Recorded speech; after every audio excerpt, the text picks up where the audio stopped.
tous, je suis pédopsychiatre, praticien hospitalier. Ces temps durs du confinement, je vous propose quelques petits repères sur comment aider les enfants dans leur comportement difficile, enfin comment aider les parents surtout à se positionner mieux par rapport aux enfants ayant dans cette période de comportement d'opposition, de la désobéissance accrue.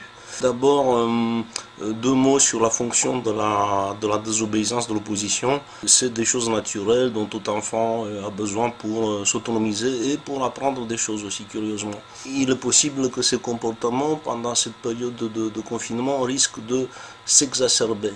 D'où nécessité pour les parents de savoir un peu mieux comment se positionner. Je m'inspire d'un travail qui a été effectué par des chercheurs spécialisés dans ce qu'on appelle les thérapies cognitivo-comportementales, qui ont mis en place des sortes de stratégies pour les parents. Il y en a 10, donc je m'inspire d'un travail, j'ai l'article sous les yeux, ça m'évitera de balbutier.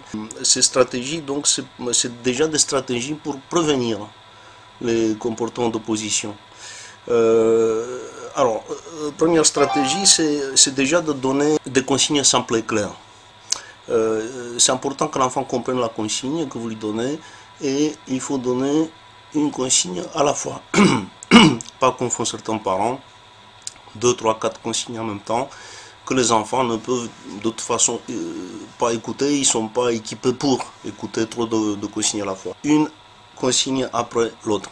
Ces consignes doivent être formulées de manière positive, et donc éviter par exemple de dire « arrête de crier ». Tout simplement parce que le cerveau de l'enfant et même de l'adulte n'entend pas la négation, il entend crier. Et donc du coup il va crier plus. Une façon de faire, c'est de dire « s'il te plaît, parle doucement », par exemple. Ou « rassure-toi », plutôt « ne t'inquiète pas ». Deuxième chose, c'est de savoir prioriser les consignes. S'accorder sur les consignes importantes à respecter et aussi en fonction de l'âge de l'enfant. On ne peut pas demander la même chose à un adolescent et à un enfant de 2 ans. Donc, prioriser les consignes et surtout être pragmatique et mettre en place les règles réalisables en fonction de l'âge. Choisissez les règles qui sont vraiment nécessaires à respecter pour la bonne dynamique familiale et pas interdire tous azimuts. Troisième chose, anticiper les demandes. Par exemple, vous pouvez dire à votre enfant, dans 5 minutes, tu pourras aller brosser tes dents. Ou après avoir fini cette page, tu pourras aller au lit. Quatrième chose, après avoir donné une consigne, restez à ses côtés et surveillez qu'il a déjà bien compris la consigne. Qu'il fasse ce qu'on lui a demandé. Et puis restez à ses côtés, hein, s'il n'a pas compris tout de suite, pour l'accompagner dans les premières minutes. Cinquième chose, renforcer la motivation de l'enfant. Alors c'est pas compliqué, si quelques consignes s'avèrent difficiles à réaliser pour l'enfant, vous pouvez établir un petit tableau à points avec des petites choses à gagner, des jetons, voilà. Sixième point, respecter le cadre tous les jours. Puisque si vous vous contredisez avec ce que vous avez dit la veille, vous n'êtes pas crédible en acceptant quelque chose que vous n'avez pas accepté la veille, etc. Septième point, féliciter et encourager les comportements positifs.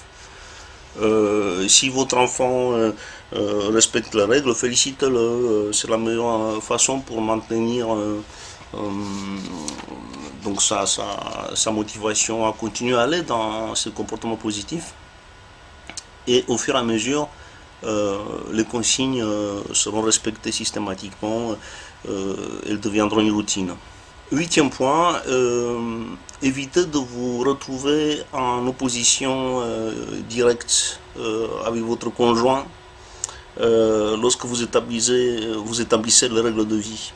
Donc il est important d'essayer d'anticiper au maximum les règles éducatives que vous voulez mettre en place à la maison, si possible en discuter entre les parents au préalable, par exemple le soir, lorsque les enfants sont couchés, et de vous mettre d'accord.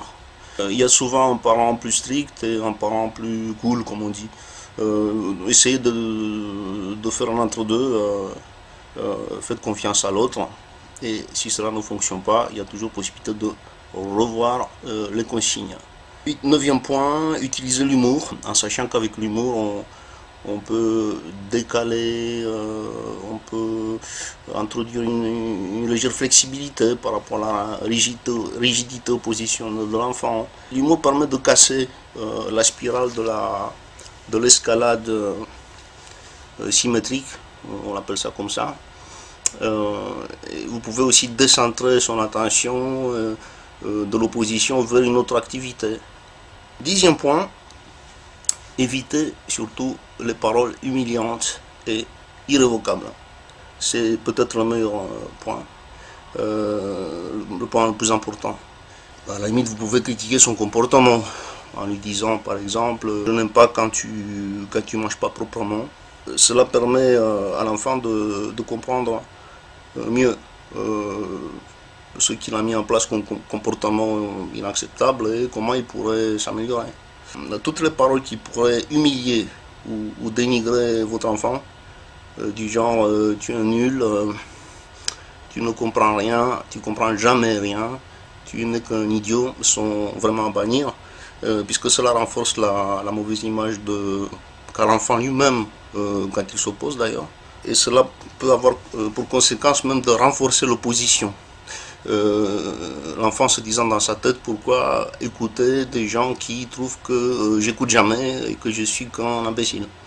Merci de votre écoute et à bientôt.